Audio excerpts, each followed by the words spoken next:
Let us look at something powerful but different in Jeremiah chapter 29 verse 11 today.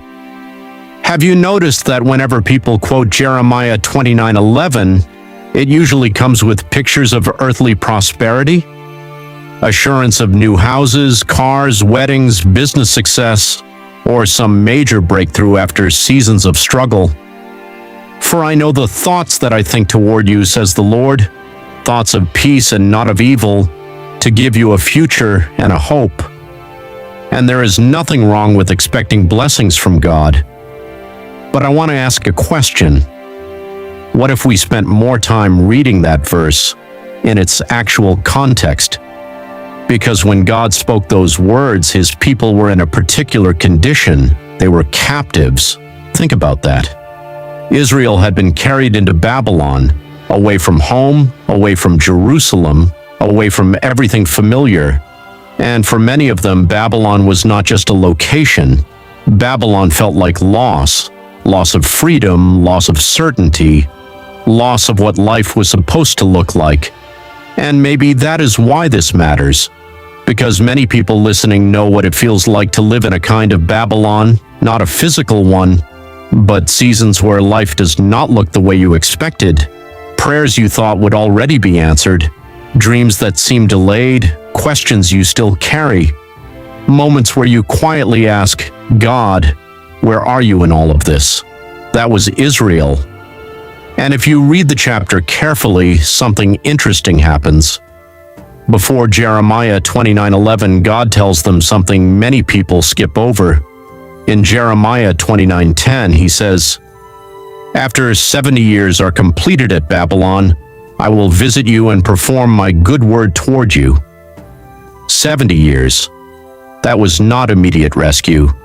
That was not instant breakthrough.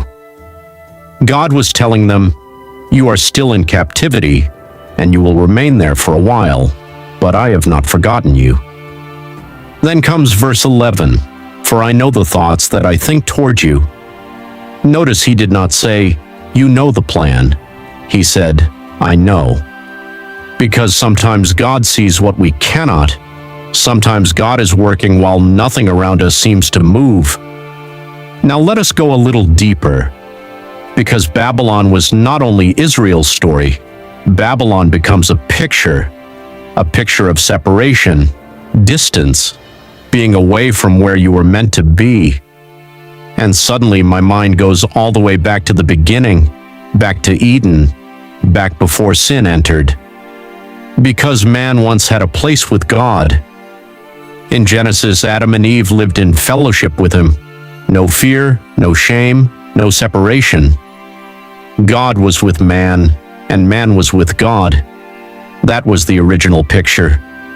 Then sin entered, and immediately something changed. Humanity lost more than a garden. Humanity lost fellowship. Sin separated man from God. Suddenly mankind found itself in captivity too, not Babylon with walls and gates, but captivity under sin. Romans 3:23 says, "For all have sinned and fall short of the glory of God." All, not some, all. So when we arrive back at Jeremiah, something starts opening up, because God's words were never only about moving people from one city to another. They reveal the heart of a God who restores, a God who brings back what was lost. Listen to Jeremiah 29:14. "I will be found by you, and I will bring you back from your captivity." Bring you back. That phrase carries weight, because from Genesis all the way through Scripture, God keeps doing one thing, bringing people back from shame, back from wandering, back from distance, back from captivity. And then Jesus comes, not by accident. He enters our captivity. He steps into our broken world.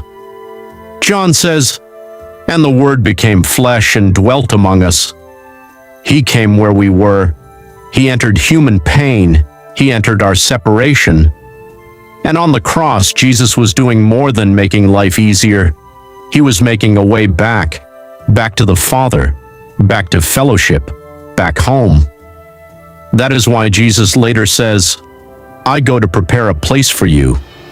A place, do you see it? Humanity lost a place, and through Christ, God prepares a place. The whole story has always been restoration, so yes, God blesses people. Yes, God provides. Yes, God opens doors and does amazing things.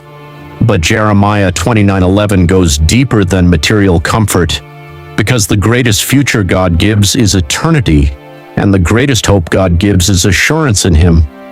That one day captivity ends, one day separation ends, one day every believer finally comes home. And maybe that is why this verse sounds different now. Because God's promise was never simply, I will give you things. It was, I have not given up on bringing you back to me. That is a future, and that is hope. Thank you for watching.